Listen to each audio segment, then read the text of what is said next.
Hello guys, Matthew here and welcome back again to the Tech YouTube channel. Yes, it's finally here. I'm popping my Pascal cherry with my first GTX 1080 graphics card. This one, as you can clearly see, not being a Founders Edition, but rather an aftermarket solution. It's coming no more no less than from the MSI, and that's their GTX 1080 Gaming X 8G Edition, which uses their well-known and well-praised twin Frozer cooler, which is now in its 6th generation. As you can notice, the product naming is a bit different. Now we have an X in the naming, and that's because MSI has a Gaming Z model of the GTX 1080, which brings in all the perks of the X model with a bit higher GPU clock speed, while the third option will be a regular gaming model, which won't have RGB LEDs nor backplate, and which will support regular clock frequencies. Of course, MSI also introduced us with few other models carrying the new Pascal GPU, like the Armor and Seahawk version, for which I hope I'll get a chance to try them out in the near future.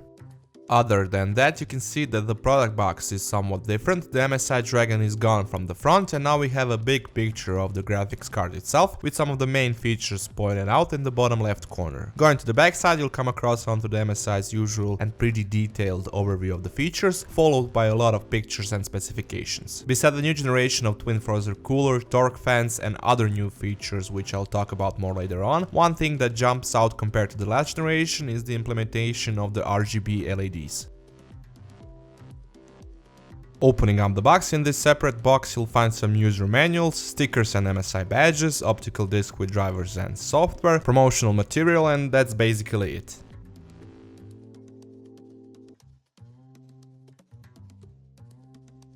And here's the graphics card itself.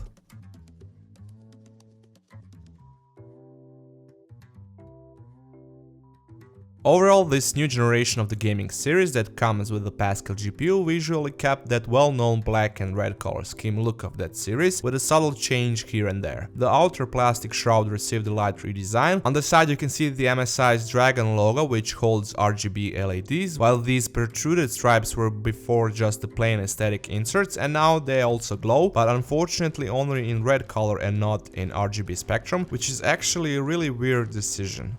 Although it can only be seen on the product pictures and not also on my sample of the card here, probably the most noticeable change is definitely on the I/O shield for video outputs, which now comes in this matte black finish and cool looking cutouts for airflow. I just hope that the final retail version will be as shown on the pictures. Up there you'll find your reference layout of video outputs for Pascal based GTX 1080s, 3 DisplayPorts 1.4 ready ports, 1 DVI-D and 1 HDMI 2.0B port.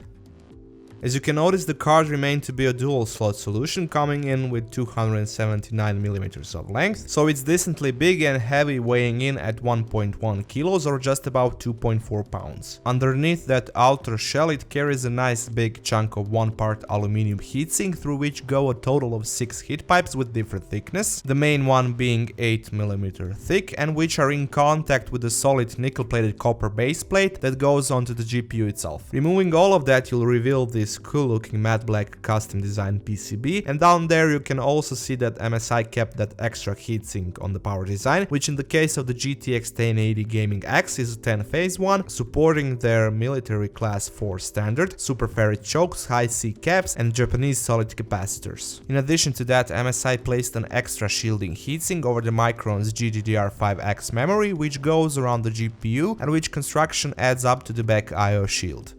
For cooling everything off, MSI put in charge their two 100mm second generation of Torx fans, which are now slightly redesigned under a different angle and more wide on the ends, creating more airflow and air pressure. Of course, the 0 RPM fan working mode is present, or how MSI calls it, their Zero Frozer feature, which stops the fans if the GPU temperature is under 60 degrees Celsius. Backplate also received some minor design changes. The Dragon logo is now facing the other side of the card, while we have bigger cutouts but less of them. Nonetheless, the backplate is here, which is always a big plus in regards of the card's rigidity, cooling capability and in the end the aesthetics.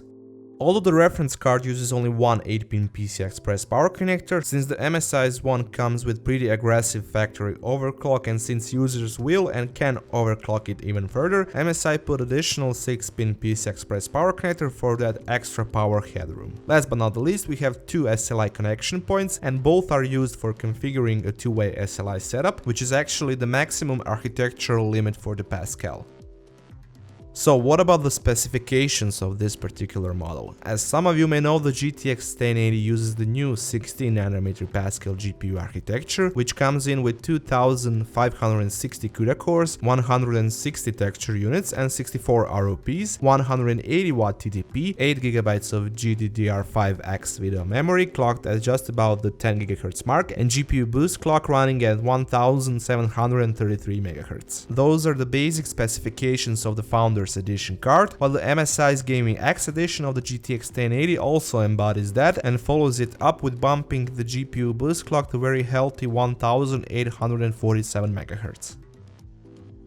Finally putting the card into my benchmarking rig, connecting everything up and powering it on, I went on with testing to check out the card's performance, of course. Right away, just by looking at the results, it's more than clear enough that we got ourselves a worthy successor of the GTX 980. The GTX 1080 basically tears through anything that you throw at it, even in my case where I did some testing in 21:9 resolution at 3440x1440. Settings wise, basically everything was turned up to the maximum, and yet I easily got over 60 FPS almost across the board. Bottom line, this GPU is definitely ready to tackle any challenge, as the raw performance that it outputs is just immense, especially when you combine it with 8GB of video buffer.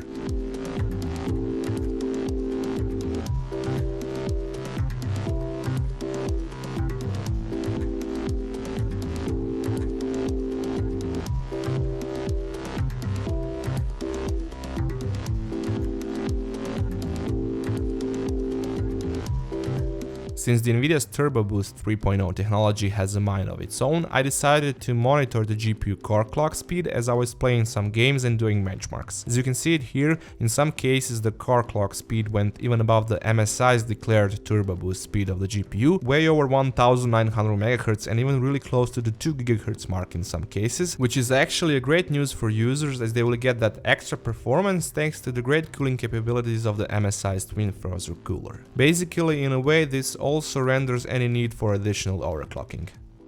Speaking of the cooler, as you can assume, the card is dead silent while idling as the fans are not spinning. In that case, on an open test bed, the GPU temperature didn't go over 50 degrees Celsius, while under full load using the Firmark stress test it barely went over 70 degrees Celsius, while keeping the fans spinning not higher than 56%, around 1400 RPMs, which was fan noise wise barely audible and even without any noticeable coil whine. Really impressive and sort of expected, knowing how the previous generation of the Twin Frozer coolers also performed well above average.